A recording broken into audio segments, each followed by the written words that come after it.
All right, there we go. Yeah, I'm ready. You're ready? Yep, I'm recording on my end too. Okay. All right. So we're just gonna go for it. And if there's stuff you don't like, you can either take it out or you can go, Kim, this isn't the direction I wanted to go, Yes. whatever. Perfect. Okay. All right. Perfect. Okay. So we'll just go. Okay. Welcome to the show. I'm so happy that you're here. You're going to be so happy you're here. I have got an incredible guest today. She is going to deliver so much gold. You are going to be amazed at my friend Anita. I am so blessed to know her. She is a woman who is strong. She loves family. She loves God. She loves business. She is everything she does. She gives 100%. She goes all after it. If you work with her, you are working with somebody that is far beyond what your expectations could ever be with working with her. You will make more money. You will have a happier life. You will have a more balanced life. You'll have more family time. I'm telling you, she is the real deal. She is somebody you want to know, you want to get to know, and you want to work with. So, Anita, welcome. I'm so happy you're here. Oh my gosh, Kim, thank you so much. You're so generous with all of your accolades and just opening the show. So thanks for being here with me today. I'm super excited to kind of get our conversation going. Yeah, absolutely. So I want to kind of start at the beginning. So tell me a bit about your history. I know you have a husband and kids and whatever, but start even farther back. What were you like as a kid? What drove you? What got you excited? Oh, that's so interesting. My family as a kid, we hiked a lot and camped a lot. And so I spent a lot of time outside, kind of dreaming of what I thought my life was going to be like as an adult. I remember very specifically dreaming about how, oh, this is this is getting me so excited. I remember dreaming specifically about being a mom and then a wife, actually kind of in that order. And than having like my kids and my animals and my husband like hiking with me. I remember having that dream as if it were yesterday. And I was probably like 4 or 5 years old having those ideas and those pictures of kind of what I wanted life to be like. I'm originally from California, and we hiked around a lot in the California mountains, all up through Lake Tahoe and the sequoias and around Muir Woods and all that kind of stuff. And in those spaces, Kim, what I really loved is you could kind of like push the rest of the world out. And it's almost like you can feel the earth breathing. That's what it looks like to me when I'm walking around in those forested places. And I'm at such peace in those environments. I love that. There is something so incredible about being in nature, Yeah. right? And I think that's something that we lose in these glass towers, or even since COVID, working from home. It can be hard to ever step outside your door when your work is there and you're living there and whatever. So what do you think nature does to you, or nature does to anybody, but in particular you? Yeah, so there's technically a practice called grounding. I didn't know about this till the last couple of years, but I think when you're out in nature and you're kind of away from all of the stresses of life, it brings your body into a rhythm that it's supposed to be in. There's a peace that can settle over you, and the worry almost kind of like drops off your shoulders. I do not live currently in California right now. We live in Texas, and we're just coming out of what we call the stupid hot range. And in that, there's where you describe like sometimes we don't even leave our houses. Actually, it's been really interesting for my family and I living in the state of Texas in the times where it's excessively cold or excessively hot because I spend more time inside now than I ever had before. And it's kind of like done something on the inside. It's created almost like a restlessness inside of me that I know how to solve, but it's actually harder to solve right now than I've ever had before because I can't go down to the beach or hike up in the mountains like I used to. But being in the mountains, being at the beach, I also think it gives you just a sense of awe at the greatness I'm going to talk about as we talk here, kind of put life in the framework of God, because that's what makes sense for me. If you're reading this right now or listening to this right now on the podcast, if that's not your framework for life, don't sweat it. Like, this is just my framework. But I know that being outside, when I'm at the beach and I'm looking out at the ocean, the expanse of the ocean helps me to see how great God is and actually how small I am in the midst of that. And then when you're out in the forest, kind of same thing, but from a disparate perspective, is that when you're in a forest where the trees are just taller than maybe some of the tallest buildings you've been around in your life, and you're walking around and thinking like it's everything, Kim. It's the scenery that your eyes sees. It's the smell that your nose takes in. It's the feeling that your body has being like surrounded by just the earth. And I love all of that. It just brings such a sense of like purpose and peace and relaxation over me as an individual. And I'm so grateful that my parents did some of those things for us as kids, is like always took us camping. And I know for them it was always kind of like a money thing. They didn't have the money to go do something else. But I've actually since taken on the perspective that I'm really grateful for all those times we hiked, all those times we camped, all those times we were out in nature, just kind of figuring stuff out. I didn't really realize how impactful that would be to me for the rest of my life. Yeah, that's so interesting because especially nowadays with technology, with everything, I think kids in general are spending more time inside. Mm. And so getting outside, there is just something so beautiful about it. And when you're a high level worker, when Mhm. you are working with your brain all the time, Yeah. you need those breaks. You need those brain breaks where you can just not think about work, put that aside and just be out in nature, breathe the fresh air, get grounded, like you said, even take your shoes off and put Yeah. your feet on the ground, right? And just to be outside, even if it's only outside your door, Yeah. there's still something about being outside that makes it so special. So how cool that you grew up with that Yeah. and and know that wonderful feeling and know what it does for you. So you were a dreamer growing up. You were a dreamer. You had goals and plans and things you wanted out of life. What about career wise? Like, what did you think that maybe you were going to do, or did you think about that? I remember in high school writing in my yearbook for my boyfriend and I at the time, like my high school sweetheart. I remember writing something like, "We're gonna be so successful," and I used like the slang at the time, like, "We're gonna drive these certain kind of Benz, and we're gonna have all this money and all this kind of stuff." And I kind of chuckled looking back at that, but I also now I kind of reflect and I see like actually that was part of the plan. It wasn't with that person, and that's okay. But I actually have always kind of dreamed of like a big life for actually not just for me, but for the people around me. So I'm a kingdom entrepreneur to be able to share and give generously to others. Like one of the things that we say in our household is we want to be just obscenely generous with people around us and radically, just practice radical generosity. And that's monetary and not all at the same time. But I remember kind of having that picture in my mind of just from a young person, being able to say, like, I know that there's more in my life. I'm destined for more. Interestingly, my life did not go that way for many, many years. I had a lot of struggles. I grew up in a household where there was every form of abuse that really pushed us down as young women growing up in a household.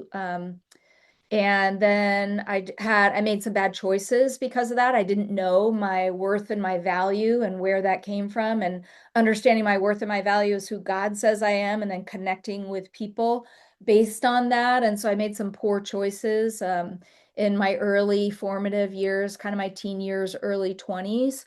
But around age 30 or so, I kind of had like a wake up call from my own health situations that were really pushed me right to the edge of myself. And I really realized like I'm involved in some of these unhealthy situations. I need to make a change. And that Mhm. actually set me on a whole new trajectory. It caused me to move from my family home in Southern California back up to the Bay Area with my grandparents, help them run their multi-million-dollar business for several years, and then move back to the East Coast. And then I met my husband. And I remember thinking, if I was, this is so funny now because I remember driving across the country with my mom from California to New Jersey, and she was like, let's evaluate if this is a good idea right now with a notepad in her hand. And I'm like, I'm pretty sure it's too late for that, Mom. I remember thinking this, like, packed up all my stuff and we're literally driving on 80 across the United States.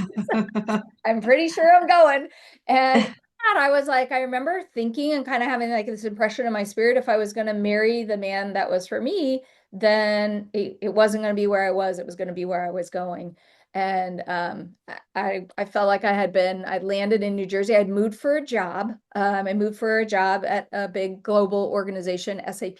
Those of you that are listening to the podcast, you know SAP is the global giant that it is. But so I moved for a job, and it feels like about 5 minutes after I landed on the East Coast that I met my husband. And yeah, it's just we'll kind of see where the story goes from there.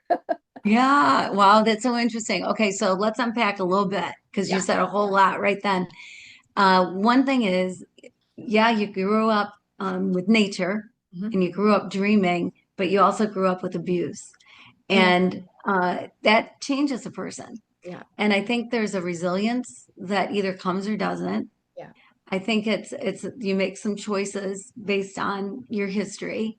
You choose whether you're going to stand up to it and say, forget it, this is not for me. I'm not carrying this with me. This doesn't define me. Yeah. Or some people let it define them, right? I mean, you can pick either way. And the people that I know that have had a tough childhood, right, had tough things happen that no one should ever have happen to them, ever, but have that in their life and choose a path of it's not going to define me. Like, yes, it's part of my history. Yes, I'll deal with it the way I need to deal with it, but it's not who I am. Those are the people I want to work with Mm, because yeah. those are the people that I don't know about you, Anita, but there have been times in my life where, and I've been with people that they've had a pretty good life, which praise the Lord. Yes. That's great that there's families that are like that, right? And that they've had a pretty good life and they're wonderful. And not saying anything like that you have to have abuse in your life to be a wonderful person, but when you do, there's a different depth Hmm. that you reach that you don't without it. Hmm. And it's not like you want to take on the abuse so that you can have this depth, but yet it does give you, it's like God is just cool that way, Yeah. in that even in the midst of the worst of things, something good can be gleaned out of it. Not that that is good in any way, but something good. Like, where, Lord, how can you make this good in my life? Like, what can we do to make this a positive?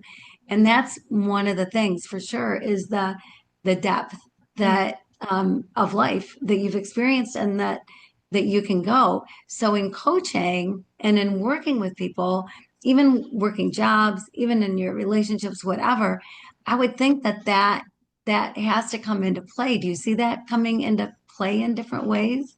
100%. I remember as a kid watching the abuse happen around our household and making vows. This is what I'm only going to do with my own children. This is what I'm never going to do with my own children. And it has shaped the kind of mother that I am. And it's created a life for my children that breaks those generational curses of abuse and has set them free. I remember in growing up and then in my first marriage, which was also abusive, making those same kinds of decisions, those same kinds of vows that said, I will never again fill in the blank. And I had those stories running through my head of this was not God's plan for me, but He's protected me in the midst of that. And I'm going to do something different.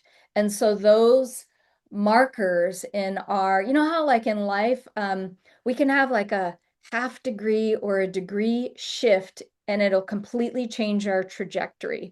And so for me, growing up in those environments, being in that environment in my first marriage, those were things that have radically shifted my trajectory. Another one of those was just to be real transparent and vulnerable about it. I remember as a little kid being around church and kind of being exposed to that. And I had a lot of confusion because I was like, well, we have as daughters, my sisters and I all had like our name printed in gold on our Bibles, and yet all this abuse was happening in our house. And there was this confusion of like, wait a minute, God's word says this, but this is what my household looks like.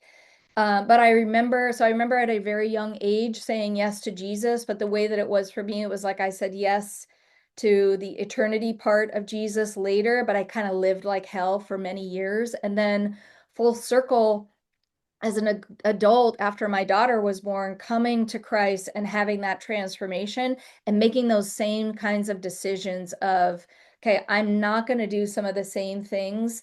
Like I honor my mom and my dad. I always say that they did the best that they were capable of, the best they were able to do. But I also know that I knew that it was my job to like rise up and do something different.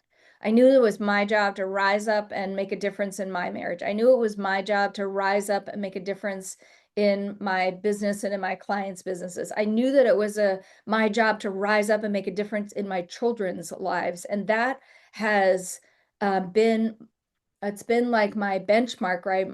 My road signs that say we're going to do this, we're not going to do this, kind of skipping ahead. And I know we'll get into this a little bit later. It was one of the reasons why I left a super successful corporate job to come home and homeschool my kids, because I knew that I wanted to spend that time raising my own kids, not having them be raised by somebody else or nannies or traveling all the time, which were the demands of the career that I was in at the time.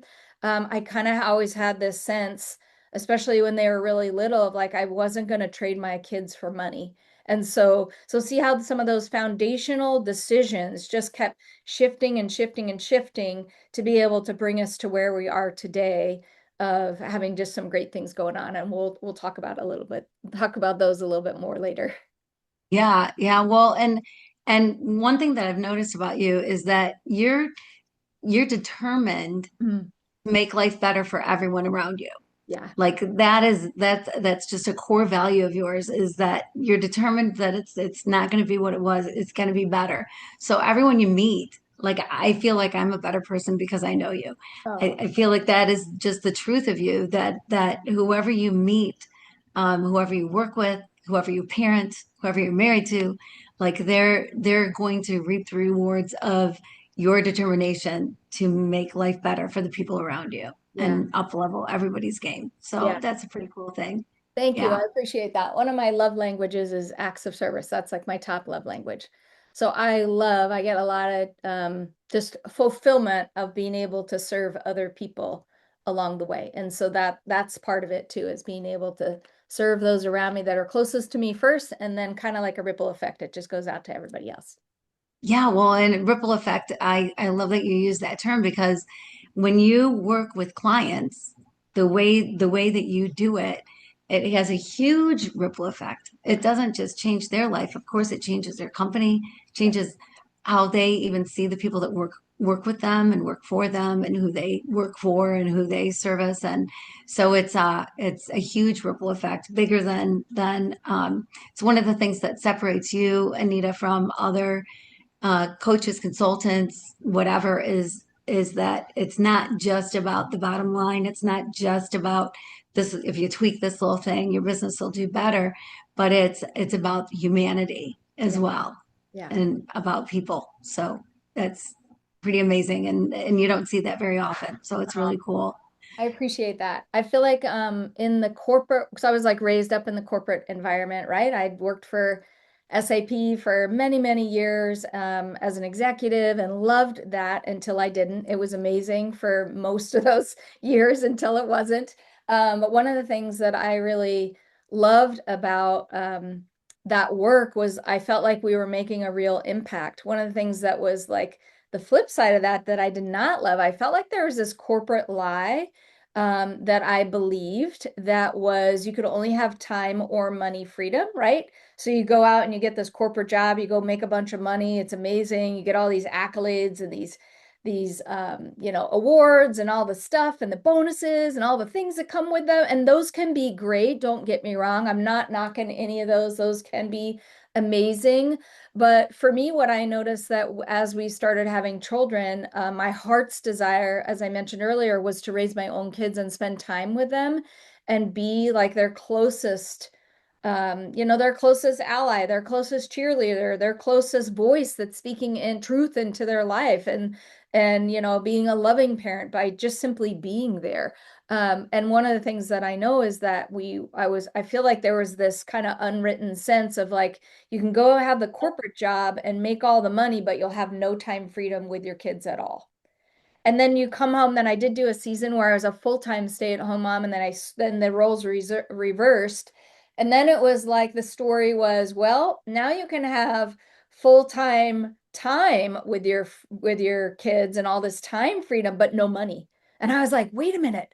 This seems like it's not really like I can only have one or the other. Like God never operates that way. He always operates in ands. He doesn't operate in buts and ors, right? And what I mean by that is like you can have both. You can actually have a successful business, and we'll dive into this a little bit later, but you can have a successful business and have the time freedom. And so that was one of the things, Kim, that was another driving force for me is like, how do I have a healthy marriage and raise my own kids and spend time with them? We're still a homeschooling family. I don't know, at least 16, maybe 17 years later. And it's still important to me to be able to, for my kids to know, my husband to know that they are the most important people below God. My family is the most important people in my life, and then everybody else comes after that. And so that was one of those things that as I really started going on a journey of learning what it was like to be an entrepreneur and building a business instead of just building, I don't know, we say like in our business, like as when you step from an employee to an entrepreneur, you have the ability to like work twice as much and make almost nothing. We see that a lot. And so instead of doing that, I was like, wait a minute, I don't really buy that. Let's figure out a way that we can build profitable businesses, but they also give us the freedom to do all the things that we want to do as well.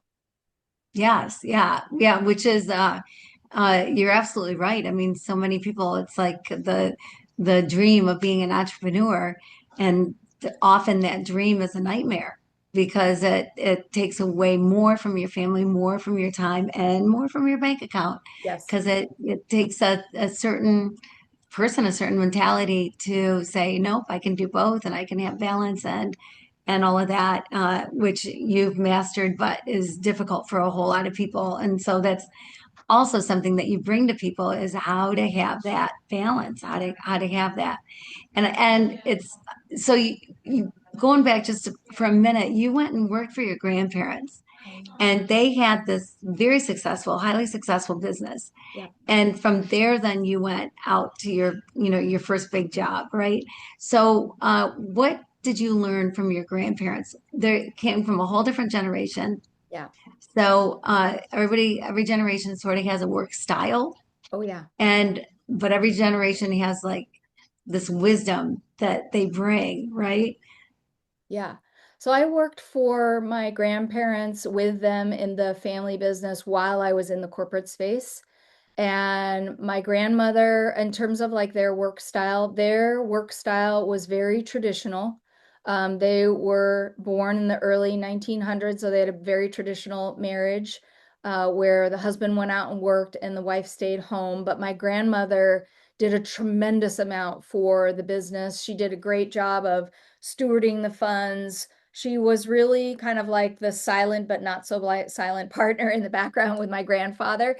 Their work style was hard work. Go, go, go, go, do, all this kind of stuff. I mean, I remember them. I remember actually growing up and being at my grandparents' house on the weekend. They had chickens and a rooster. And if you slept in on a Saturday past the rooster, it was like, I remember that it was kind of like a bad thing. Like you were lazy if you slept in past the rooster. So they would get up at the crack of dawn, they would go, they would serve in all these different groups and all this kind of stuff. But my grandmother would tell me things of like, honey, on the one hand, she'd always say, she's like, I appreciate your generation and the freedom that women have to go and do all of these things. But then she would turn it around and Kim and she would say, but I don't envy you. And I was like, what do you mean by that? She's like, look at, and then I think I probably walked into the house in a full, like a beautiful suit with high heels. She's like, you look at you. You're doing all of these things. And at the time I was single. So she's like, you're doing all of these things. You're doing really well. You're super successful, but you're doing it all on your own. She's like, and you're wearing pants, right? Generationally, that would have been an interesting thing for her. Not that she never wore pants later in life, but not at my age. And then also, she's like, then Anita, you're telling me you're coming home and you're telling me you're speaking on these big stages, you're going to these big conferences, you're doing all these things, but you're wearing those shoes and those high heels look painful to me. And we would just sit down and have a great laugh. One of the things that I loved about my grandmother, in particular, my grandparents, is they just sometimes how like sometimes with our parents and kids, that relationship could be a little bit different than grandparent to grandchild. My grandparents and I were like best friends. We laughed all the time. We supported one another. There was no pressure for me to perform for their love in any way, shape, or form. They were just like, we're so proud of you no matter what. You're so smart. Come and help us. And it was really interesting because I had access to areas that even their children did not, in terms of the finances or goings on in the business and all that kind of stuff. There was a trust that we had between the three of us that didn't necessarily exist with their children. And I was always like, I was really respectful of that, and also just very humbled that they would like pull me into their inner circle as a trusted advisor to which at this time they were in their 90s when I was helping them run the family business, which was like a rental property business. So they had about, I don't know, well, they had a sizable estate. We'll just leave it at that. But in that, one of the things that I would say was like, you guys have this experience, all of these years experience that I don't have, but what if you tried this? And what if you tried that? And I would come up and give them different ideas. And my grandmother would always say the same thing. She's like, just know, like, I'll ask for your opinion. How would she say it? I'll ask for your opinion and I respect that you give it to me, but know that at the end of the day, I'm going to make my own choices. And that was, you can take that kind of like offensive of like, what do you mean? I have all these great ideas.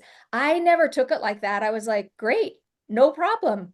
Here's some great ideas. Try it if you want. But there was no pressure between them or me to have for anybody to like do anything different than what we were always doing. There was a lot of freedom. And I loved that working environment, that modeled for me, what does it look like to be super successful, have an amazing network of people, be really good at your craft, and then be known for that, and then have these great working relationships around you of being free to, I'll put it in kind of like more modern language, be free to be the person that God made you to be and not have somebody else offended because they don't operate in the way that you operate. So each of us, we have all these different personality styles, right? If you look at any of the personality profiles and all that kind of stuff, like they're all great.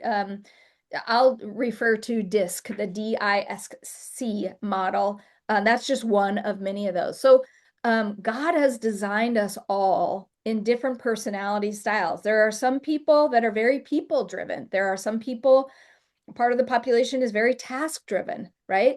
There are people that are more outgoing, that are people that are more reserved. I'm very task driven and very actually more reserved than outgoing. Now I've learned to adapt and be outgoing in lots of scenarios, but in the core of who I am, I'm much more reserved as a person. I get a lot of my energy chatting with people, yes, now, but then also I get most of my energy when I'm by myself and when I'm kind of like disconnected and unplugged. And then you have people that are very people driven and they're like, I love everybody. This is my husband. I love everybody. I got to go talk to everybody. I have to be friends with everybody. What do you mean? We got to get tasks done. And so one of the things that I love, like going back to my grandparents, and then I notice in business is that when we recognize how God has made each of the different personality styles, the more dominant styles, the more like conscientious styles, the more there's a style that needs to be very safe and secure. There's a style that's very outgoing, right? Whatever those different personality styles are and those blends of all those styles, I love that actually, and I'm really good at knowing that you're the way that God made you, and Kim, you're perfect in the way that He made you. Now, your personality style might get a little bit out of control and then it might come back and be in control, mine as well. But I actually, at the core of what I'm talking about is I don't have to be offended. I don't have to compare myself to anybody else on the planet. anymore because I know who I am and I know that this is how God's designed me. And now I can just be me and you can be you, and then we can go do stuff together. And I used to have this.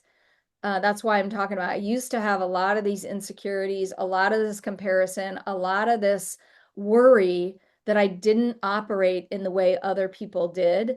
And I'm actually just really free of that now. And so what's fun is I can enter into conversations and client scenarios and deals with people, and I can sit back and really objectively see like, oh, this is somebody's personality style. Now I know how to communicate with them better.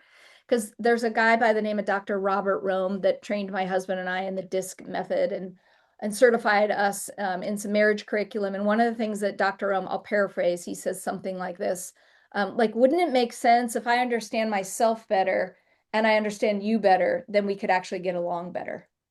So that's in the context of marriage, but we can use that everywhere. Like I can understand my children better and because their personality styles are different from me, different from my husband, different from one another.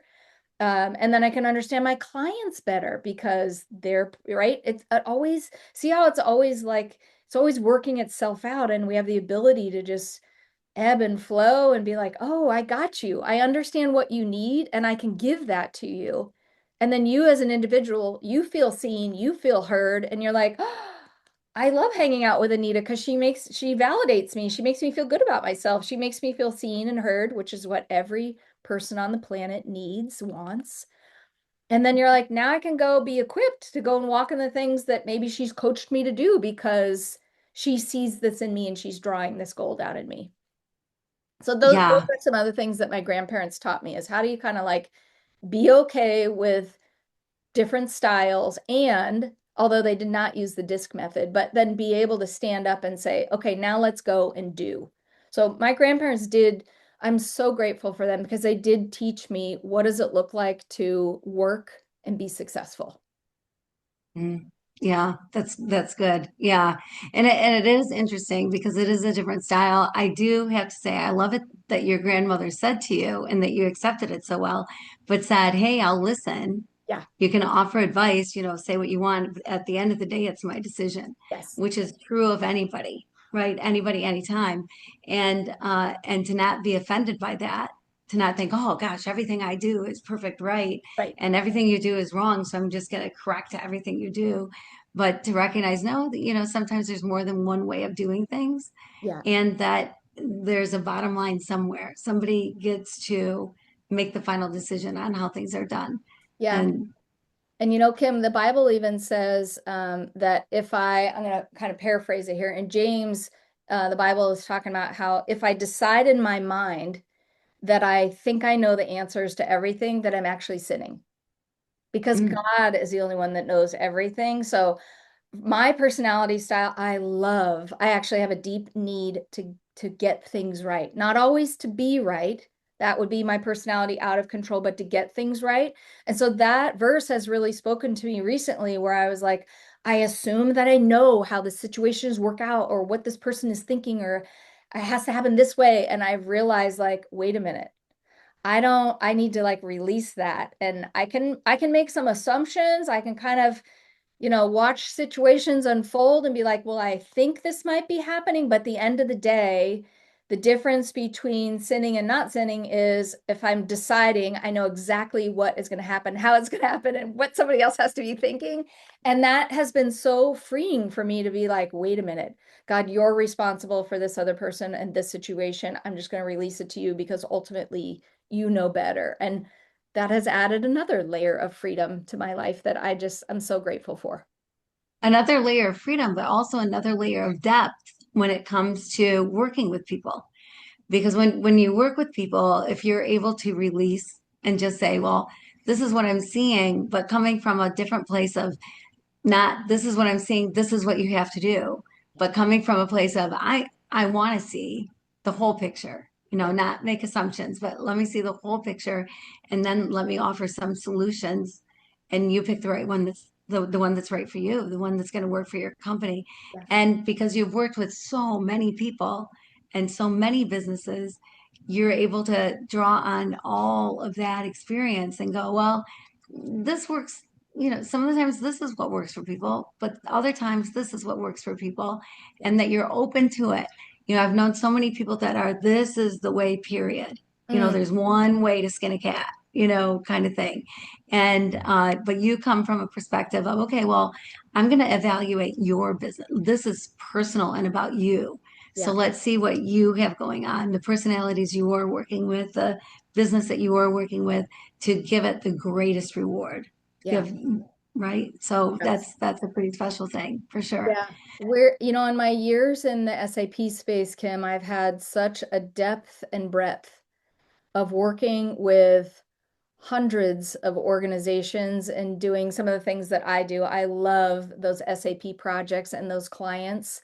I love helping them and serving them, the ones that are radically over budget, way behind schedule, on the verge of lawsuit. That's my sweet spot. And people are like, what? That's kind of crazy. I'm like, no. And the reason I love it is because I know that I know that I know that I can get them out of that escalation situation and back on track.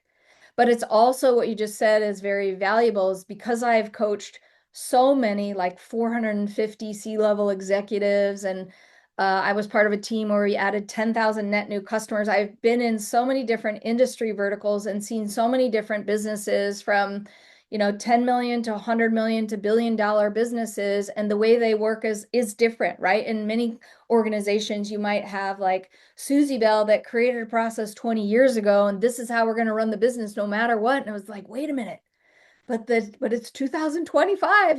Let's do things a little bit differently. Maybe there's some more efficiencies, but being able to really evaluate, one of my secret weapons, my sweet spot, is in the midst of looking at somebody's business, being able to very clearly, it's almost like I draw up a project plan in my brain and I can see the solution and then all the steps and work backwards of, this is the problem, this is how we're going to solve it, this is the human part of it, this is how we're going to get everybody communicating again. SAP, when I work with SAP consultants, this is their skill set, how do we package that up and bring them to the marketplace and get their messaging on point and their marketing going and their networking going, so that they can have a pipeline of those clients that are ready and waiting for them. Like, isn't that what we want, Kim, in our businesses? We want to be able to have that waiting list of ready and waiting, like ready and willing and able to pay us for our expertise. And then also be able to have a waiting list of people who want to work with us. Like, the flip side of that is the feast or famine model, where maybe you go get a great project in the SAP world, but then as soon as that project gets kind of towards the end, like, you got to start scrambling, you got to reach out to your 50 recruiters and all your people on LinkedIn and blah, blah, blah, all this kind of stuff. And the stress that wells up in that window of time, because maybe you don't have the finances to have a gap in your income or those kinds of things. And what I love to do is kind of like, what we do in our business is we help people by installing an automated sales system, an automated sales machine that levels out the income and then allows you to scale up from there. And in building those systems around their expertise, and we'll dig into this a little bit deeper, outcomes based on what we can do for our customers, and then being able to market those and message those in a way that resonates with the market, is really, really powerful. It actually helps set the SAP consultants and those SAP clients free so that they can go and scale up their businesses in incredible ways. That's so good. And you're obviously so good at that. Okay, so Yeah. let's go back to like your origin. So you worked for your grandparents while you also had this great job, and then you move out east for this even better job, and you meet the love of your life, and so that changes your world. And then you end up homeschooling your kids, Mhm. which I think is so admirable and so incredible, because as moms, we only get so many hours, Mhm. right? We only get so much time with our kids. Yeah. And so to have that extra time with your kids is an incredible, wonderful thing. If you're able to do it, it's just so cool. But then figuring out the balance of how do you do the business and how do you uh, have the money and have the time with the kids and have it all. So you walk away from this big job that paid you a lot of money Yeah. to stop, Hmm. just kind of put a halt to that. Yeah. Like that is a huge, very courageous, some might say stupid, some might say incredible, whatever the move was. You were obviously inspired to make that move, Yeah. but then along the way found new inspiration and new excitement for business, Yeah. right? So what inspired you? I know family and all of that, but to do exactly what it is that you're doing now, like why are you where Yeah. you're at right now? Yeah. That's a great question. Okay, so I had been at SAP for many years, loved it until I didn't, retired very young, came home, like just the order in which things happened. Came home, homeschooled the kids full time, was really entrenched in that, loved that. God provided for us from like the planned to the unplanned to the miraculous in that season. We felt like financially we had the foundation there because we were debt free. I put a lot of money away into retirement, all that kind of stuff. I felt like it was time. It terrified my husband. At that time, he would tell me all of the time. And I'll tell you, like my personality style, when I hear these words, Kim, I'm like, oof, I'll tell you, I'll continue on that in a second.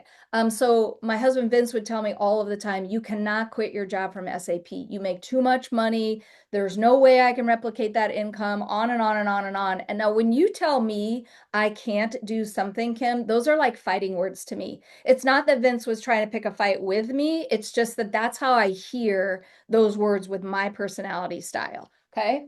So I did end up retiring early, homeschooled the kids for a long season. And then I kind of got to a spot where everybody was getting a little bit older, and I was getting a little bit restless. Like I had owned a software business with some partners years before. I did not miss the 60 to 80-hour work weeks. I did not miss the corporate drama. I did not miss the full-time travel and consulting. I didn't miss any of those things, but I did miss being an entrepreneur. I kind of had that taste of it early on in my life, and I really missed that piece. So I started dabbling around in some different businesses. I say kind of like I tried it on like a coat that doesn't fit. I like tried on an Amazon business. I was like, this isn't really my thing. COVID rolls around. I have a whole bunch of inventory in the warehouses, but the global supply chain is shut down. And in that process, this was hilarious to me because I'd never had this thought in my life ever before, Kim. I already said that I'm pretty reserved and I'm a little bit more task driven than people driven. And I remember during COVID having an inventory only business, so no team, no people, we're kind of isolated from everybody. And I thought to myself, I miss working with people. And that was like the strangest thought I think I could have had. And I was like, I have this inventory in my garage and I have this inventory in the warehouses. And I kind of came to a point where I was like, oh, I actually kind of miss people. I miss being around teams.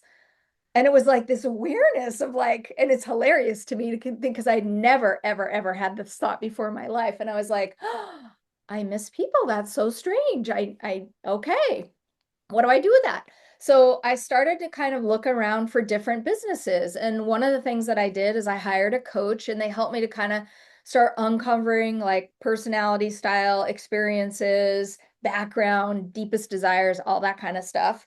And I realized that I was kind of a coach and a teacher, which sounds pretty funny as a homeschooling mom because I was like, duh, like, of course I'm these things.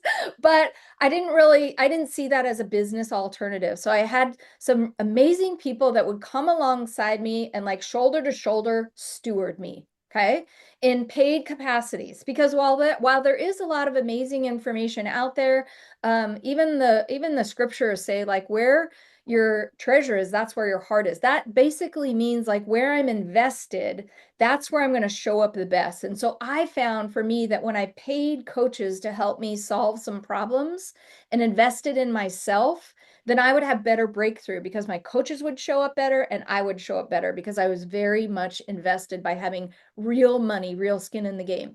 So I started to pivot toward coaching, and I had a different avatar at that time. I was helping those Christian working executives, superstar women, like start a business. That was one of the offers. So again, what I'm doing is I'm kind of trying on these different ideas, trying on these different businesses. The businesses were doing okay. They were not at that time taking care of our household income entirely. My husband's income was doing the bulk of everything. Um, but I remember sitting on the couch one time, it was around December, kind of like in that transition time. And I went back to my husband and I was like, okay, I have these ideas. I want to do this or this or this. And I kind of laid it all out. And I was like, what do you think I should do?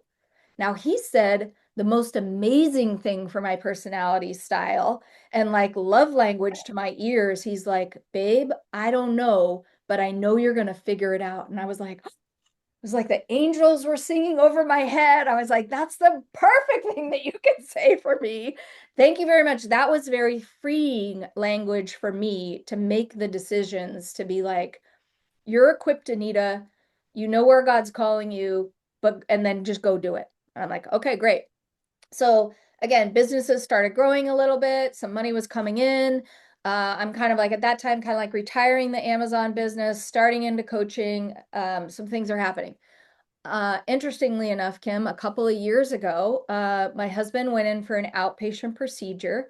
And then kind of like, I can laugh about it now. We were not laughing then, but he went in for an outpatient procedure and about an hour later ended up in the emergency room. And in the ER, he was then admitted to the cardiac wing for a week. We had no idea what was going on. It was a very scary time to say the least.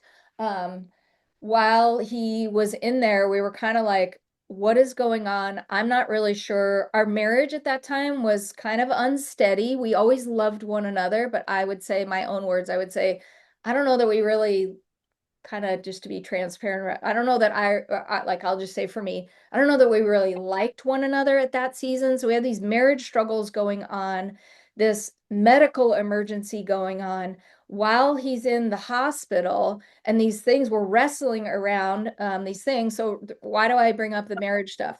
I remember that morning very distinctly, Kim. I dropped him off for the medical procedure and I thought in my mind, I love you. I'm going to drop you off. And as soon as I know you're safe with the nurses, like, I'm out of here. I need some space. I need to do this, whatever. And I kind of had this position in my heart of like, I love you and you're taken care of, but I'm going to go do this other thing. Well, then my phone started ringing when I was driving home. Phone calls started coming in on numbers I didn't recognize. I didn't know who they were. It was the nurse and then it was the doctor. And I remember the nurse saying, hey, by the way, this thing is going on. And then the doctor gets on the line. He's like, Mrs. Anello, it's okay. We've got him, but can you get back here as soon as possible? And I started freaking out.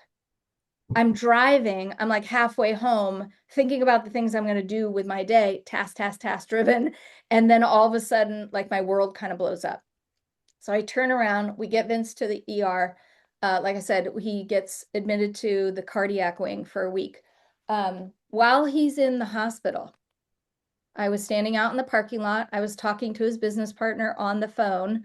And at that point, he said to me, Anita, I'm so sorry that everything's going on with you and Vince right now. And I apologize. I know that it's bad timing. This is how I prefaced it. But the business is actually not doing well. So Vince's business was not doing well. I didn't know this. Mhm. It's not doing well. And as a matter of fact, we were supposed to stop payroll last week, but we have to stop it this week. And I was like, oh my gosh, that was the last straw. So Kim, this was like a 6 to 8 week window. We had some marriage upset stuff going on. We were working through some things together. Medical crisis hit, job lost all at once. So at this point, Kim, what's happening is I am driving back and forth between the hospital and home. I'm coming home, putting on my mom face, looking at the kids, going, okay, this is what's going on with dad, but he's going to be okay. He's in the best place possible. He's got full round the clock medical care. They don't know what's happening. They were pretty young at the time, and they're looking at my face to tell them the clues of, are we going to be okay or are we not going to be okay? And I had my You remember how, like, I don't know if you watched this or not. When I was little, I watched the cartoons, The Jetsons, and the mother and the Jetsons would put on the fake face when she would get on the video phone, kind of like that. Because I wanted to make sure that my heart was that my kids wouldn't be fearful in the midst of some really gnarly stuff going on with their dad. So I'm like, he's okay. We're going to be okay, all this kind of stuff. But meanwhile, what I did is I would go to my bedroom and I would cry. And I go to my bedroom and I would wrestle with God all night long. And I remember specifically one night, days are going by, I'm going back and forth. I'm going back to the hospital, and Vince is telling me these things of like, oh, I'm ready to go home. Like from the time he's in the ER to every day he's in the hospital, he's like, I'm fine. I'm ready to go home. And I'm like, what are you talking about? Like, no, you're not. You're totally not okay. You're not coming home because you're like your heart is not settled. He has what's called AFib, atrial fibrillation, and his heart would not, day after day after day, they could not get his heart to get into a regular rhythm. So Mm. his mind is kind of not really going the right direction.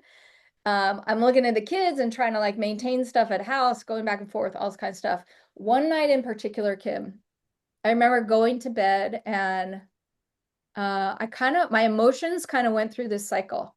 I went from crying to angry to wrestling all night long to waking up and saying, you know what, God, you're a man of your word, and this is not at all the life that you promised me.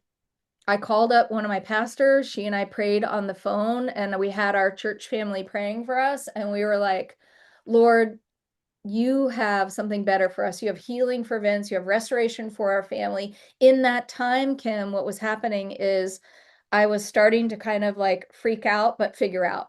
Um, and the freak out part is, what am I going to do? Get overwhelmed. And then something snaps inside of me. And I was like, nope, I'm going to figure this out. So on that same morning, I woke up and I looked at the kids and I was like, look, I'm not exactly sure. Dad's got a lot of things in his life he's got to figure out, right? We were repairing our marriage, but just like you do when you have things kind of go a little bit sideways off the rails, like it takes time, right? It takes time to kind of figure some of those things out. I was like, something like, no matter what, like dad's going to figure some things out. And I was like, and I looked at my two younger children that are still at home. And I was like, no matter what, we're going to be okay. And their whole countenance changed in that moment, Kim, because they knew if mommy said we're going to be fine. In my mind, I was like, I'm not exactly sure what I'm going to do yet, but I know I'm going to figure it out. And I was determined. And I had that face on of like, no matter what, we will be fine. I will figure this out. Their whole countenance changed. They went from day after day after day of worrying about what's going on to immediately being like, oh, if mommy says it's going to be okay and we're going to be fine, we trust mom because she's a woman of integrity. And she's always, every time she said it's going to be fine, it's fine. So that allowed them to kind of like release this tension that was floating around our household and settle back into just being kids because they were young kids at the time. And then be able to go on to do the things that they were supposed to do. Okay, so fast forward a little bit. I started reaching out to my network. Now, Kim, I had a very specific list of things that needed to happen next. We had an income that had to be like a gap in the income that had to be met. I was still homeschooling the kids, mostly myself. I had all these things. And I remember sitting down that morning, making that decision and having a chat with God and wrestling with him and being like, Lord, this is what I need. I need this and this and this and this and this, and talking with God through it. I know that God's okay with me being very like candid and frank and like, hey, this is what we need. He's really good with me in that way because he knows how he's designed me. And I'm very direct. Right. And so it's so interesting because I got a call from a friend of mine that I had known for many, many years. And he's like, Anita, I have this project for you. And I was like, oh my gosh, what are you going to do? What? Okay. I did not want to go back to work full time. I didn't have the bandwidth to do that. My husband needed to come home and heal his body. He was not able to go back to work right away. He needed a lot of time to be able to recover from what was going on in his body. We have all these different things going on. So Kim, it was so interesting because I was at a mastermind event. So skip forward a little bit. I'm at a mastermind event. My coach actually knows what's going on. He calls me in the midst of everything going, Anita, I feel like your family's in like a spiritual battle. Are you okay? And then I told him what was happening, and he was like, oh my gosh, okay, we got you. So my community came around me, and I remember sitting there thinking, what do I do? I have this opportunity in front of me, but I feel like it's going back to my old self, my old job, my old work. And he completely cracked open an awareness inside of me, Kim, that I didn't even know existed. And he's like, wait a minute. You are incredible in the SAP space at doing this and this and this and this and this and this. What if you create an offer for this client that does what they need and highlights your ninja secret super sauce, and you go out and do that together? And I was like, wait a minute. So I had someone who helped me. I had a coach that helped me in this environment, like open my eyes and become aware of an opportunity that was right in front of me. And do you know, Kim, I had a one call close kind of conversation with $100 million wholesale distribution kind of a business that was way behind schedule. Their project was like 6.5 years behind schedule, $3.6 million over budget, on the verge of lawsuit with their channel partner, and we were able to get in there and turn things around in like 45 days. And they ended up being an incredible client for me for a long period of time, that I walked away making a whole bunch of money. And I don't mean to say the money part to impress anybody, but just to impress upon you, when you have a group of people around you that believe in you, and you can package your expertise in a way that gets somebody else the outcome that they're looking for, you will be highly sought after in the marketplace, and you will be well compensated for those skills. So true. So true. Wow. What a thing to go through. And the hardest of times, like, people talk about going to the very bottom and then having to resurface, right? Like, what's it going to take for you to be able to recognize that there's something more, there's something that you should be doing, could be doing, but what is it? And you got to the very bottom, health issues with kids, with homeschooling. Then no more paycheck coming in. Like, it doesn't get more bottom than that. You're already struggling in your marriage at that point. All those things combined together, you're like at the bottom trying to figure out your way up, and then figured it out. Yeah. Like, sometimes that's what it takes, right? Is like you get to the very end of your rope, like, Lord, where am I supposed to go from here? What is going to happen? And then you get this incredible clarity, and you're like, oh, I have these great skills and I can help people do this great thing. And to take a company that was 6.5 years behind, millions of dollars behind, over budget, and in 45 days, you took them from that pain, that horrible pain they were in, to a whole new light and a whole new place in 45 days. That is so remarkable. And it sounds like it took you getting to this low spot to go, okay, there must be something within me that I have to offer the world beyond what I currently see, Yeah. beyond what I already know to be true. What is it? What does it look like? How do I package it? Yeah. And so if you can do that for you in this low, low time, I just can't even imagine what you do for others Yeah. before they have to get that low. Yeah. Yeah. We always say, like, I wouldn't, our story is our story. It's not anybody else's story. And my heart goes out to people that are in just struggles in life. Like, life has those struggles. And I wouldn't necessarily, how do I say? Now I'm grateful for the experiences. I was not, I don't know that I felt that way at the time, because it was really hard. It was not just hard on my husband, but it was hard on me and differently than it was hard on our kids, like because we had all of those elements happen in such a short time. But honestly, Kim, but God, like God coming through and delivering a client for me, not just on the checklist of things that I needed on the surface, but also my deepest heart's desires of giving. I remember going to Vince one time and I was like, we're in contract negotiations. The client had already said yes. We're going to go do this thing. We're going to go work on their project and get them live. And that initial turnaround, you're right, it's 45 days. And then we get them off and going and do a lot of coaching for the entire C-level team and all this kind of stuff for, it takes a long time sometimes to kind of unravel the people component. Of these big projects and then being able to help others do the same. But I remember looking at Vince and saying, hey, by the way, if I could get this client signed with the revenue and the time freedom, the revenue coming in and the time freedom still available to me, I was like, you could probably take about 6 months and take a break and kind of like take care of your body. I mean, honestly, Kim, it's by God's grace that Vince is actually alive today. It Mm, genuinely is. The way for his heart, what was going on with his heart at that time, it's a miracle that he made it to the outpatient appointment and then made it over to the hospital without dying in the midst of all of that. And I remember looking at him just a little while later, maybe 3 or 4 weeks after he got out of the hospital, and I was like, there's a reality that says that it's possible that you actually wouldn't be here right now. We kind of had like, we're embracing, it's right around my birthday that year, and we're kind of like talking about it, and we're both like very aware that that was a possibility in the whole midst of everything.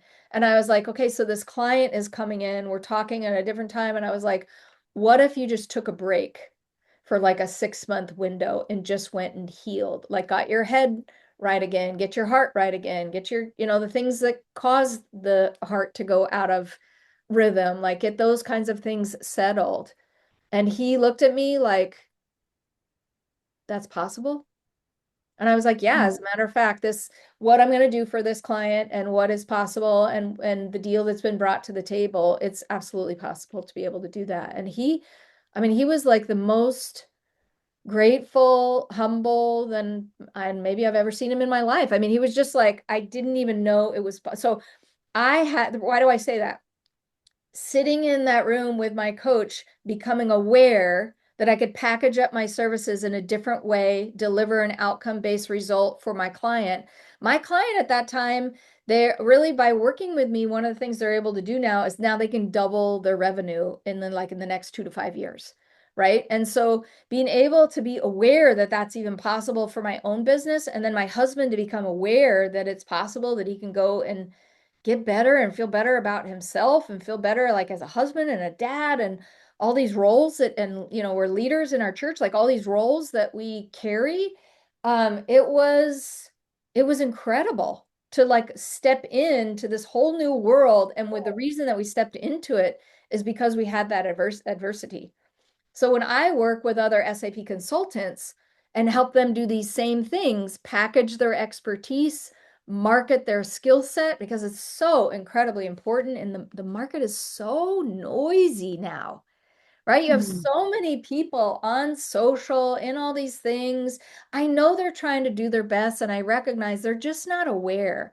But like the majority, there's like, so I think the statistics say 97% of people that are online are consuming information, and there's only like 3% that are bringing value to the marketplace. And so if 97% of the market is showing up online and talking at one another, it's not because they don't mean to, they just don't know any better. Like I can't fault somebody for not knowing. Maybe their organization is saying, hey, post these things 5 days a week on LinkedIn. Great, no problem. Check.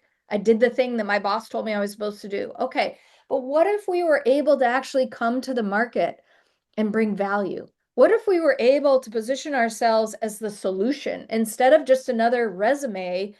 With AI now, I mean, really, employers are overwhelmed with the volume of resumes that are circling around the world today, and that a human isn't even looking at those until they get filtered through AI, right? And so what happens is instead of positioning myself as an SAP expert of like, here's my LinkedIn profile, it looks exactly like my resume. And by the way, the corporate world has taught us it's all about me. Look at all these great things that I've done. Look at all these. I'm not knocking any of that. What I'm saying is that does not attract your right fit clients. What it does do, this is what happens to me. I get hit up on LinkedIn about 12 times a week, it feels like. Hey, Anita, you want to come work for this $65 an hour project? Now, I do not say this out loud to anybody else or to the person that's reaching out to me, the recruiter. I don't say this to them because respectfully, I would not say this, but I do think in my mind, and I've said on podcasts a whole bunch, you must not really understand the level of expertise that I bring to a project if you're asking me to come work on a $65 an hour project, because that's nowhere near what I charge, right? I get these incredible outcomes for SAP consultants and SAP customers and channel partners. And I know who I am, and I know the excellence that I bring to the table, and I know that I can get them the results that we're always talking about. And so, isn't it silly that there's this little bit of this disconnect, Kim, of, hey, by the way, do you want to come work on this hourly project? And I'm like, no. Not that because the project is not valuable, and I'm sure there are millions of people out there, thousands, that need that work and that want that work and would be a good fit. I'm just not a good fit for them because I know who I am and I know the expertise that I bring to the table. And I know how, when working with clients, I can draw out that gold and we can package it up, market it, bring it to the marketplace in a way that delivers the outcome-based results that our clients are looking for. So what I'm talking about right now is what's called attraction-based marketing. It's just a term that simply means that in all of my messaging, when I bring value to the market, I can actually both bring in my right fit clients and repel the wrong ones at the same time. I love doing this. It's so much fun because then I'm no longer talking to the people that aren't a right fit for me, that are treating consulting like a commodity, trying to race to the bottom. I mean, you can go out on Fiverr and Upwork and find a great consultant for like $110 an hour. And that's awesome. I'm like, that's amazing. I love that there's all these like levels and layers in the marketplace for people to be served. That's amazing. But really, when as an expert in the space, we're told by the corporate world, present yourself like a resume, have all these certifications, put another set of letters behind your name. And I'm not against education at all, but I will tell you, education itself is not what moves the needle for our clients, right? More letters behind my name, while I do have some of those same certifications, it's actually not what attracts my right clients or what helps position another SAP expert in the marketplace differently than the thousands that are already out there, right? If I go into an SAP user group, these exist out there, that has 20,000 people, 50,000 people, 80,000 people that are amazing at what they do. I know that they are because they're in the world of SAP. But how do we differentiate ourselves from all other 80,000 people that are out there?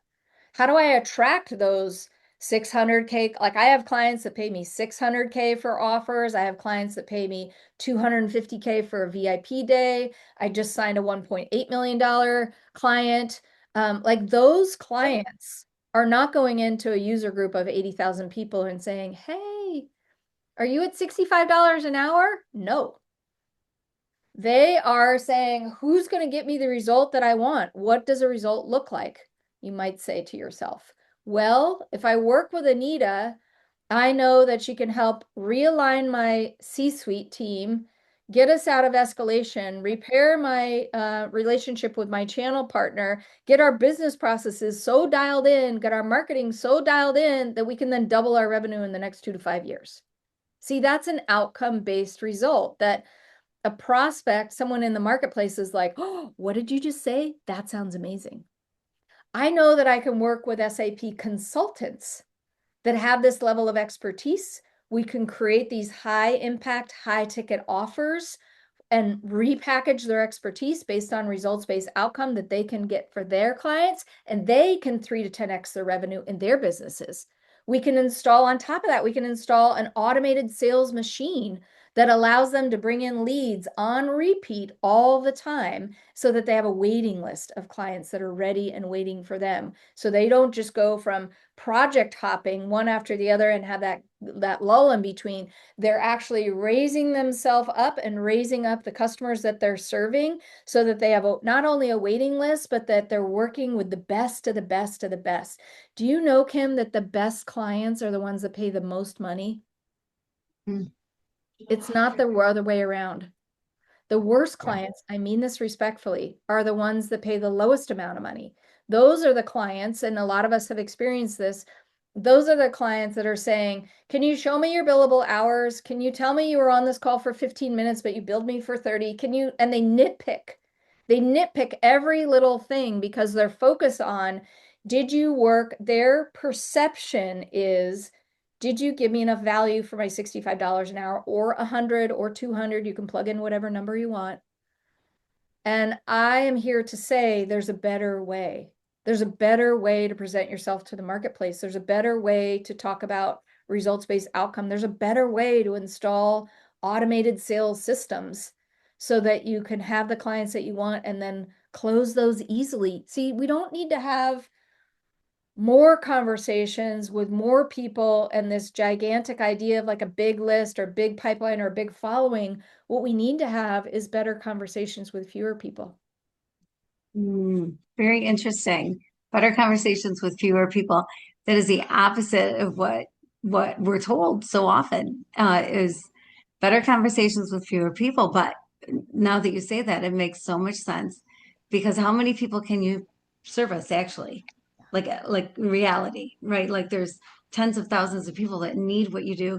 How many of those, what does that number look like? So to be able to really hone in for people, the few that are going to pay what you're worth, pay the big money for the big result, then you're not having to be on YouTube every minute saying whatever or showing dog videos or cat videos or trying to lure people into whatever you're trying to lure them into, but you're able to then target those few people. Yeah. I love that. That's Yeah. amazing. Isn't that powerful? And anytime I actually say that, like I worked with a client, I was talking to him yesterday. He's like, Anita, one of the things I love about working with you is you help me make a lot of money, but you also help me spend time with my family. And that's just something that's important to me. I generally tend to attract SAP consultants that kind of want those same things. They want, maybe they're a leader in their church environment, maybe they're a great husband or wife, maybe they have children and they want to be able to have not just the expertise in the marketplace because they're already good. If we already stated, if we're in the world of SAP, we're already experts in a powerhouse platform and a global giant in the whole world. There's something like 70% of the world's commerce runs on SAP systems, Kim. So we're not talking about a small piece of software that's a nobody somewhere there. Even if you're listening to this and you don't, I know, like if you're not in the world of SAP, maybe you don't know what that name is, or maybe I get asked this question. This is like a clear indicator. People who don't know anything about SAP, they're like, what does that stand for? And I'm like, oh my gosh, it doesn't matter. It stands for the fact that 70% of the world's global commerce runs on the platform and the entire supply chain. And so, why do I say all that? Like, um, one of the things that we want to focus on is the fact that as these experts serving these customers that are running SAP in this space, like they need our help. I like to say, I love to think about it this way. Companies and individuals that work for the companies, they're dying for you to come to the marketplace and show up and bring them your sniper, amazing, super duper skill set that's going to get them out of the problem that they're in and get them in the desired outcome that they're looking for. Like maybe they're not physically dying, maybe they're not at a medical emergency stage, but I will tell you when businesses are crippled, family lives are crippled. People worry about their jobs. People worry about getting fired. People make poor decisions. Abuse goes up, alcoholism, drug abuse, all these things go up radically. Um, it rocks the foundations of our world when our businesses aren't running well. But the flip side of that is when our businesses are healthy, it helps us to have healthier marriages, raise healthier children, going out, I don't know, go on hikes or do whatever it is that you love to do in your life, in your free time. Plan more, be more creative, do all these things. And I love that. I love being able to equip SAP consultants as clients to go and do more of that. Like, yes, go work and make a whole bunch of money and go and do what only you can do. That's awesome. That's amazing. I totally support that. I believe it when God says, like, He delights in our prosperity. As His kids, God delights in our prosperity. He wants us to be prosperous. It also says in the word that I should prosper as my soul prospers, right? So these are things that God actually wants for me. He wants these for you. He wants these for me. So yes, go prosper then, but then also prosper in all these other areas. Prosper in your health, prosper in your marriage, prosper in kids, and like I said, hiking, boating, traveling, whatever it is you love to do. Yeah, oh man, that's so good. And what a life-changing thing. That so Anita, you don't just take people and say, well, gosh, I can change your life, but you do it on every single level of their life. And it starts with understanding what their area of genius is. And so, in a way, or tell me, it kind of starts with belief, Mm, like getting people to really believe in themselves. yeah, yeah. I can say yes, you're spot on that. And like thank you for acknowledging that, Kim. There's such an undercurrent of the work that I do and that we do in this space that does speak to their identity. It does speak to their belief system. It does speak to what's possible. And I have so much joy because people have done, here's what happens. People have done this for me. People have like reached a hand out and helped me take one step forward. I'm so incredibly grateful for all the men and women in my life that have helped me take one step forward. And so it's almost like in my mind, I'm like, well, it's a natural extension. Like, why wouldn't I do that for other people? Why wouldn't I Mm, help them believe in themselves more? Why wouldn't I help them be encouraged in what they can do? Why wouldn't I help them raise up to a higher level? Why wouldn't I help them go from making, maybe they have a $300,000 business right now, but they want to do $1 million business part-time. Do you know that's so incredibly easy and possible to do these days? Like it really, I mean that in all transparency, like I mean that so respectfully. Like a part-time business and $1 million is super easy now, right? And but what if they want to go more? Like, right, our business, we're going in the direction of going to $10 million and then on up from there. But what would it take in order to be able to do that? Right? It takes being able to not only understand practically, tactically some of the things that we've been talking about and creating offers and changing your messaging and networking better. One of the things I love as I talk to my clients are like, Anita, we'd love a community of people that actually gathers that has the same kind of thought process, the same belief system of we're raising up an army of people that are going to go out and help, right? But then also be able to have that undercurrent of it's not like you have to do more, Kim. It's that you can do more. It's that you get to do more. Is that it's possible that when I'm down and you're up, you can reach your hand back and pull me forward. When I'm up and you're down, I can reach my hand down and pull you forward because I can see the expertise that's already inside of you. I can sit down with you for a very short window of time and understand your dreams and your aspirations and your goals and all this kind of stuff. And I can see where you want to go, and I can start unlocking and make your mind more aware of how beautiful you are inside and out, how skilled you are inside and out, what a genius God has made you to be, regardless of your belief system, inside and out, the expertise that you bring to the table, not just because you have the, like we said earlier, not just because you have the letters behind your name, but when your heart is of that servant mindset, that servant leadership mindset that says, I want to go do more for my clients and help more clients because they need me. mm, And again, not in a way that's like about me, but about them. mm. right? I Right. think there's a lot of power when we position ourselves in the marketplace in how can I help somebody else because they need my help, Hmm. right? Yeah. Yeah. Yeah. Whether Coming from a total servant's heart. yeah, yeah. That I think that positioning, that belief system that says I can do more by serving others when I bow low, I can raise others up. When I Mm. bow low, so what do I mean by that? When I bow low and see how amazing that you are, and I host a podcast. We've been hosting the podcast since 2018, and it's been seen by hundreds of thousands of people. When I bow low and bring an SAP expert as a guest on the podcast so that we can elevate them higher, then I'm serving them. I'm serving in the marketplace. Yes, they have content that they can use to attract more clients, but they also, by talking to me on the podcast, by having a conversation with me in a coaching environment, by being a part of my community, they're going to be lifted up so that they can go and do better for their clients. But then there's also, we go back to what we said earlier, there's that ripple effect that says it's more likely that as they are doing better and serving others in order to do better, that other areas in their life are going to get better. I think it was Zig Ziglar that says, oh, let me see if I'm going to get this right. And we can correct it if I don't say it correctly right now. We can correct it in the editing process. If you just go out and serve a bunch of people and give them what they want, then you'll get what you want.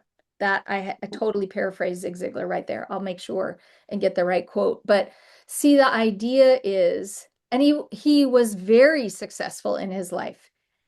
Now it took him like I think, and reading his books, it took him like 27 years of not being super successful to get to that spot, but he just kept going on the principle of I'm going to serve enough people and help them get what they want, and then eventually I'll get what I want.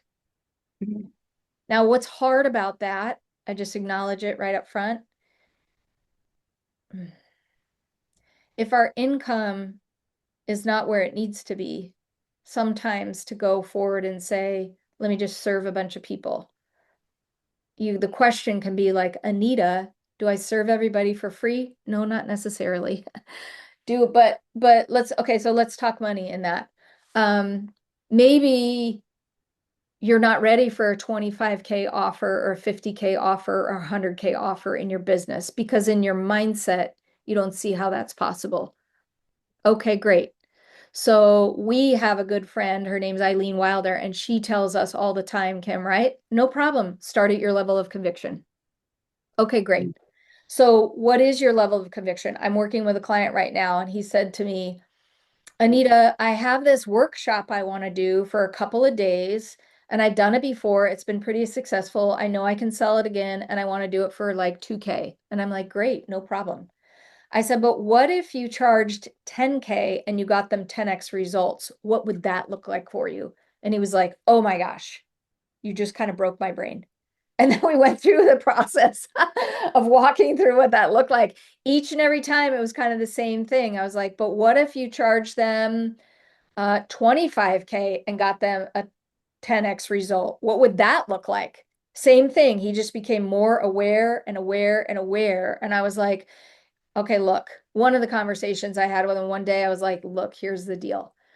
You have like a business in a box offer that you can totally double somebody's revenue in 12 months. And that's a 100K offer. And he was like, wait, what did you just say? And so can you see, like I spent time with him. We discovered his expertise, his skill set. We extracted it out.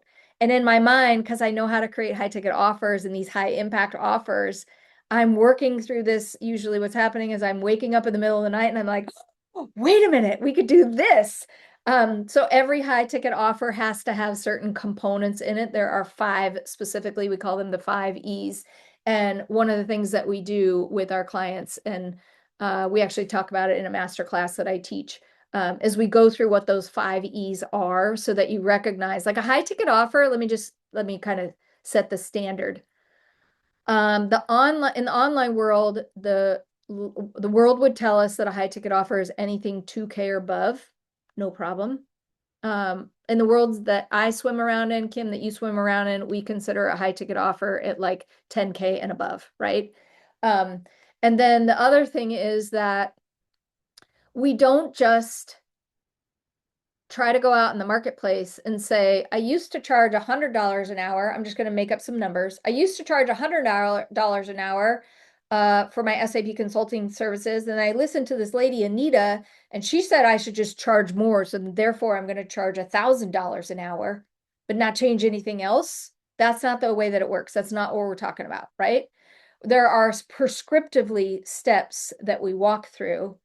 I walk through some of those in the masterclass, and then I walk through all of them with my coaching clients to be able to help them understand, no, these are the pillars that have to be in every high impact, high ticket offer for the marketplace to say yes. What do we mean by saying yes? Somebody raises their hand with their credit card and says, this is a good idea. I'm going to pay for the services that you're offering. So let me pause right there, Kim. What are you thinking on that? Yeah, so good. So they're vacuuming in the background. And I think that sound can be separated, Okay. but meanwhile, I'll just mute, when I need to mute. And of course, this can all be edited. But yeah, that's so good because a couple of things to go back to. One is that um, it is, I think, very common, if not 100% across the board for people, where we don't see our own value. Oh, yeah. It's so much easier. I had somebody tell me the other day, it's like you're the pickle in the jar and you can't read the label on the outside of the jar because you're too busy being the pickle, right? But you can read everybody else's label. It's easy to see everybody else's great value, but it's hard to see your own. Mhm. So if you want to talk about how it is that you figure that out or the benefits of figuring that out, that sounds good. Yeah. I love that. I love that. Okay, so one of the things that I want to talk about as we're getting ready to kind of land this plane here is as I walk consultants through the what we call the wealthy SAP consultant blueprint. We go through steps in that blueprint, and some of the steps are we're going to prepare, connect, and deliver. And so what do I mean by that, Kim? In prepare, we're doing some of the things that we have discussed already, and that we're preparing our mindset, we're preparing our money, we're preparing our message, and we're preparing our offer. And so those are some of it's like a system within a system that says, hey, this is what we're going to do to be able to prepare you to get out in the marketplace in a different way. One thing that is so interesting to me that I did not know before I started crafting these high ticket offers in a different manner is that when I present a system to the marketplace, it signals to the marketplace, to my high ticket buyers, that I know what I'm talking about. And then I know I actually have something that's repeatable that is going to get them the results that they're looking for. And so I'm going to talk about my system, but know that that's actually part of it. Whereas we're going to develop a system around somebody's skill set that says we do this and then we do this and we do this. And it's typically about 3 to 5 pillars that we're looking for that we're going to kind of extract out. Then we have connect. So there's a bunch of different ways that we can connect. One of the things that actually I love, so remember I said my personality style is pretty task driven. So years ago, when I said I had to connect with people in like a sales capacity, I'll use that in air quotes because this is what happened. I had an opportunity in my Amazon business to go meet with a prospect. And on the phone, things went pretty well. And he's like, hey, meet with me in person, blah, blah, blah. And I was terrified to go. So I turn around and I talk to my husband, who's very people driven. He can make friends with like a light post. He's that kind of a guy. Like he's the kind of guy that goes in a room and he's friends with everybody in 5 minutes. And I was like, I'm really scared. What do I do? And he's like, babe, what are you worried about?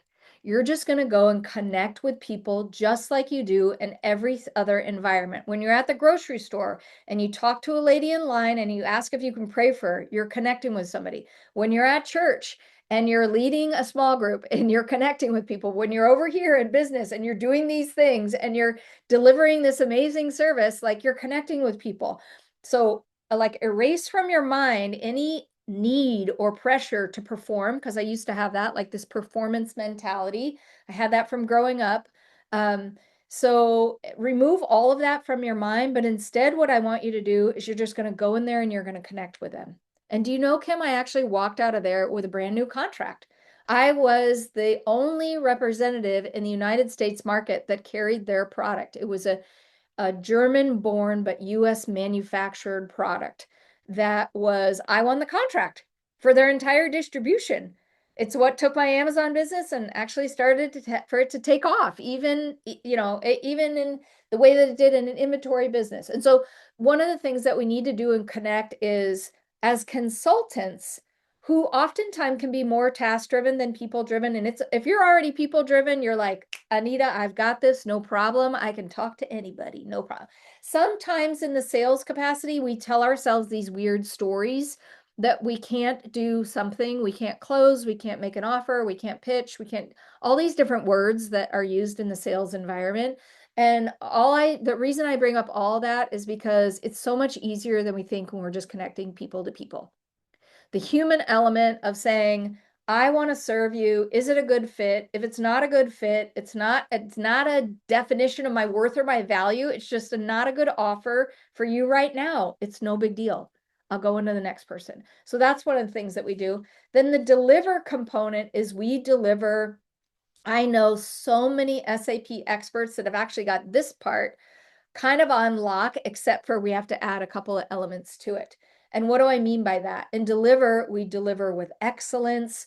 We can add experts into our offer. So the burden of delivering everything is not all on our shoulders. You mentioned something earlier. That's actually how we scale our businesses beyond just another full-time job, as we actually add experts into our offers. We can create events and VIP experiences. We elevate others through enhanced opportunities. And then we might have an element, we call it an execute element, where we have a done for you component, either done for you or done with you. And so those are some of the pieces that are in the deliver component. And we go over those in more detail in both the masterclass and then definitely in our coaching containers as we're walking through these processes. But see, what's happening here is I'm talking through the system. The Wealthy SAP Consultant Blueprint is a blueprint that somebody can put in their business, and they go through the steps to be able to add in and shift their how do I want to say, shift their position in the marketplace so that it attracts the right fit clients and repels the wrong clients. And then we can actually, then another element that we do in our offers is we add what's called an automated sales machine. And that's where it really gets fun, because then we're reaching out more at volume. Now via volume, yes, we can use an AI component, but we don't ever want to, we want to use AI as the tool that it's designed to be. It's a powerful tool, but it's a tool. It never replaces the human component, because people buy from people. People connect with other people. People have conversations with other people. They don't have conversations and make a decision on a bot or an agent or some of the other tools that are out there. So those are great to help bolster up our businesses and help us scale faster. But we also really want to have the people component, because that keeps it real. It keeps it honest. It keeps it connected. And that's what I love to do. I love to be able to help people position themselves so they can talk better. Remember, we said earlier, we don't need to have more conversations and bigger pipelines, bigger lists, bigger followings. So a lot of those things are actually vanity numbers. But instead, what we want to have is we can have fewer, more directed conversations with the right people. And that can actually skyrocket our business. That can take you from a $300,000 consultancy firm to a $500,000, $1 million, or scale up above to 10 million, wherever you want to go with your business or more. And we can do that through the Wealthy SAP Consultant Blueprint. I love it that you have a plan, that there is something that people know you can follow. And what I love about it is you're not brand new to this. Yeah. You've been doing this for people, so you know that it works. You know that if people do this, then this, then this, that they're going to get the outcome that they want, that it's going to work, that it can work for anybody. And you just show them how, take them through the steps, and it can work. And I think so often it can be easy to get excited about something like, okay, yeah, I'm going to do this thing, but there's no blueprint, like you call it. There's no take step one, now do step two, now do step three, and there you are. And with you though, you've got this proven system that works time and time again for anyone who is in the place where that you serve, that for anyone who follows these steps, it's going to work. Yeah. Yeah. Do you know, Kim, my daughter, we call her in the household, she's like a champion baker. She's amazing. Like she's an incredible baker. Do you know when you bake, you have to have it's unlike cooking, right? Baking is very precise. It's a very precise science. You have to have the right ingredients added at the right time and in the right order. Business is like that. We need to do the right steps in the right order, and then we'll get the results that we desire. So often I found this when I was early in my entrepreneur journey. I walked through this struggle myself. I felt like I was doing all these things. I'm like, I got to produce more content. I have to do this thing. I have to make all these cold calls. And I was like running around like a crazy person trying to keep pace with all these tasks. And I already said, like, I love tasks, but they were all the tasks that weren't actually moving the needle on my business. And so, kind of like the chocolate cake example or the baking example, one of the things that we need to do is in our business, we need to be doing the right steps in the right order. And so that's what a system allows us to do. Now, you can read this book. You can walk through the masterclass with us. We'll make sure and put a call. Sorry, say that again. We'll make sure and put an invitation at the end of the book where you can join the masterclass anytime you want. We're walking through the system to help with the blueprint into your business so that you can grow and scale in the direction you want without burnout, without getting stuck in delivery, without trading out all your time for dollars, without losing your family along the way. Like, isn't that beautiful, Kim, that we can actually have this freedom right here, right now to go and do these things, like take our expertise and serve the clients that we love to serve, that we have a heart to actually really serve. And I don't know, be around people in a community of people that really know the other areas of life that are super important.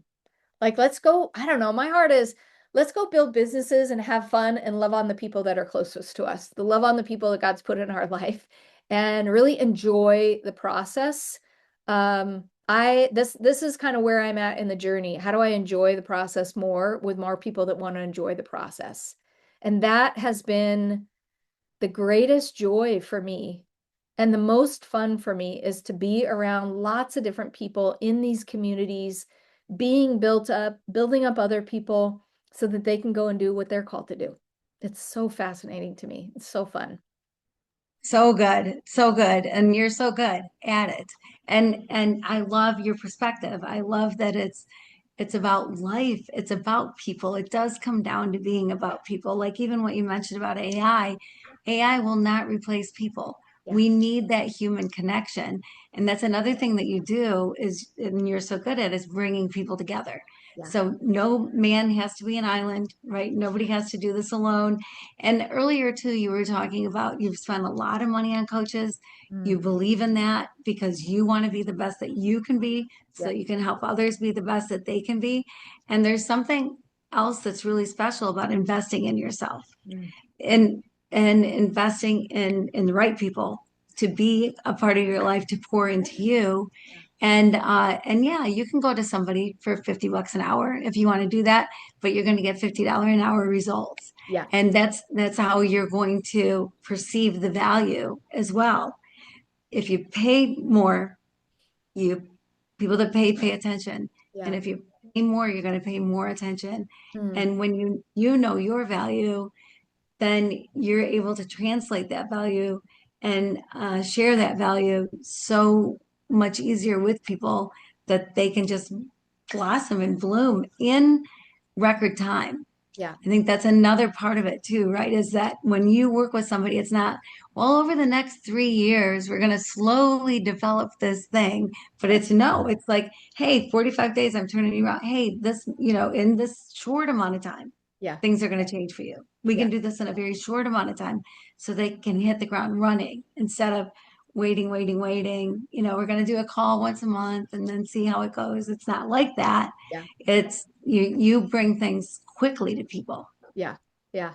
I love that, Kim. I remember a spot where I had an opportunity to make a really big investment, like the biggest investment in myself. And I was praying about it and thinking about it. This was about a year ago. And it was one of the times where I kind of sat down and I got really quiet and I felt God had spoke to me and he's like, Anita, you've invested in so many people in so many ways for so many years. And now it's time to invest in you.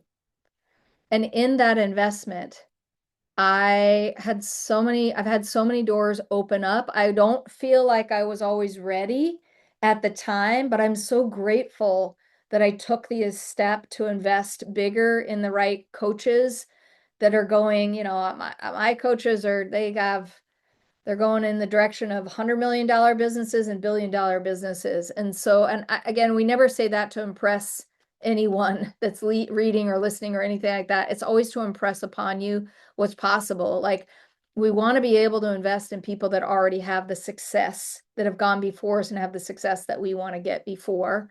Um, and those were some moments where I was a little bit like, okay, Lord, I'm going to put my money where my mouth is, and I'm going to make this investment. And it has paid off in such great dividends. It's paid off in my own belief in myself. It's paid off by being part of a community of people that believe in me. I live with the best cheerleaders on the planet in my own house. My husband and my children are so incredibly supportive. I'm so grateful that they're always cheering me on and doing everything they can to be able to support me, sliding me notes under the door. I love you, Mom. You're amazing. I'm so proud of you. You're doing such a great job, right? Or telling me all the time, like, wow, you just were speaking on stage and you crushed it. You got a standing ovation. I knew you could do it. All that kind of stuff. There are also times where I need to put myself in other environments in addition to that that say, hey, Anita, I see even a bigger future for you and I believe in you more. And I know you just signed like a 7-figure client, but I see even better, like a brighter future for you. I need that. And I actually serve my clients better when I continue to invest in myself because I'm putting my money where my mouth is and I'm saying, hey, invest in yourself. And I'm doing the same thing. Like, so don't ever, like no pressure, but don't ever like connect with a coach that's not doing the things that they say that they're doing that they will do for you, that they're not doing for themselves. Like that's always a little bit of not a little, it's a big red flag. So just heads up on that. But Kim, thank you so much for your time today. As we wrap up, I just want to invite everybody again. We have a masterclass that I run on a regular basis that's called the Wealthy SAP Consultant Masterclass. We love to be able to invite people in all of the time from all different backgrounds. No matter what area of SAP you focus on, this masterclass is for you. I regularly have people say that it'll be the best and it's the best investment that they make in their business in any given year that they attend. And so we run the masterclass regularly. We'll make sure to put a link in the show notes and in the book as well to be able to register for the master class. One of the things that we'll do is we'll walk through the system. We'll help unpack what's possible. We'll talk about just what's possible for you and help see what's possible for your business. In that, we also have VIP tickets. I just give a shout out from our VIP attendees. VIP is where you want to be because the VIP room and any of the master classes is where you're going to get live hot seat coaching from me and the team, while we're in the middle of a master class. So bring your challenges in your businesses, come to the master class, come have a great time with us. It'll be super fun. It is not a traditional corporate presentation. I can promise you that, where it's death by 12,000 PowerPoint slides. It's a lot of fun. We have a great time. And so, Kim, thank you so much for being here with me today and being able to just be on this journey with me and support me and love me just as well as you do. I honor you and I thank you so much for all that you are. Yeah, well, Anita, you are amazing. It is a pleasure, a joy. I'm so grateful to have you as a friend. And I'm so grateful for all the people that you help and that you're going to be helping in the future. And then trickle down, like you talked about, that so many people, you don't even know how many people you're touching and changing lives dramatically. I just love what you do. Thank you, thank you, thank you. And thank you, everybody else, for joining us today. I know that this was so valuable. I'm sure you got at least as much out of it as I did, probably even more. And I just pray that until we see each other again, that you keep your heart open and you live your love loud. Oh, I love that. Thank you, Kim. Appreciate Yeah. you. All right. So there you go.